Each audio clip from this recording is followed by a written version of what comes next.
This nation, the United States of America, one of the few nations in history to claim God in their founding documents. We talk about in our Declaration of Independence, certain inalienable rights given to us by our Creator. Every one of our coins, every one of our bills says, "In God we trust." Now I want you to think about something. This nation has had a profound effect on the world.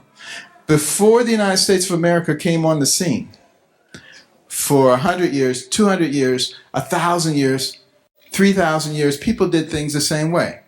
Crops ready, you put them on the cart, hooked up your mules, took them into town, sowed the crop. Within 200 years of the advent of this nation, which believed in God, men were walking on the moon.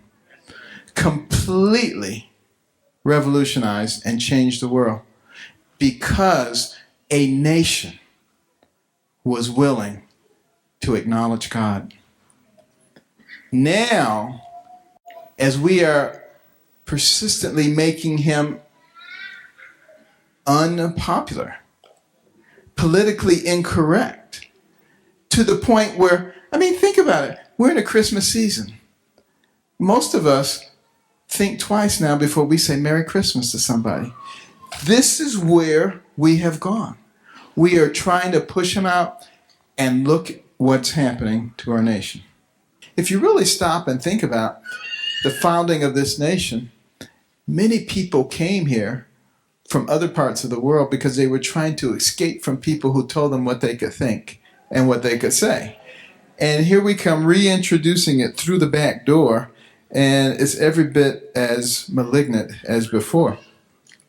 Darwin said his whole theory depended on the fossil remains. And he said we should be able to line up from a single cell organism to man several miles long and just walk right down the fossil trail and see how everything evolved. And he said the only reason they didn't have the fossils is because they were not geologically sophisticated enough, but that we would be in 50 to 100 years. Well, that was 150 years ago. We still haven't found them. Where are they? Where are the fossil remains? If you look at all the animals that were created, the ones with the biggest frontal lobes are us, human beings. Everybody else has these relatively small frontal lobes. Why are ours so big? Because that's the part of the brain that allows you to engage in rational thought processing. We're the only creatures who have the ability to extract information from the past and the present, project it into a plan, and thereby fashion your own future. And that's because we were made in the image of God. Because then you go to the brain. The human brain, the most sophisticated organ system in the universe. Billions and billions of neurons, hundreds of billions of interconnections.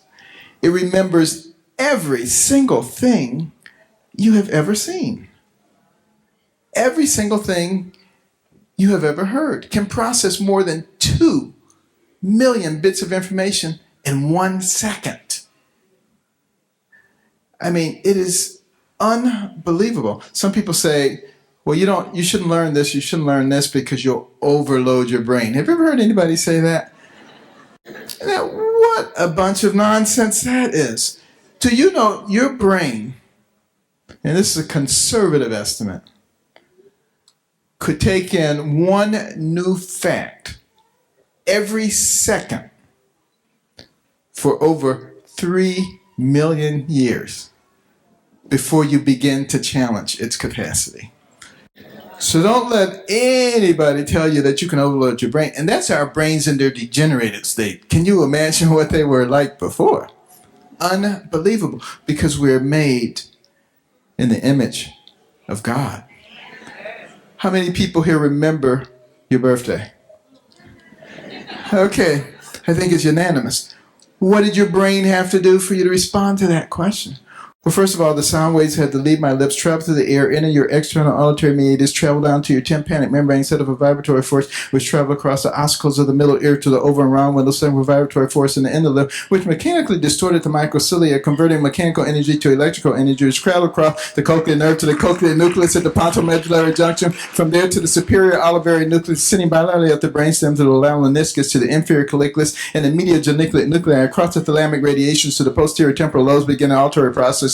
From there to the frontal lobes, coming down the tract of Victor's jury, retrieving the memory from the medial hippocampal structure and the memory bodies back to the frontal lobes to start the motor response at the bed cell level, coming down the corticospinal tract, across the internal capsule into the cerebral peduncle, descending down to the cervical medullary decussation, into the spinal cord gray matter, synapsing there, going out to the neuromuscular junction, stimulating the nerve and the muscle. So you can raise your hand. And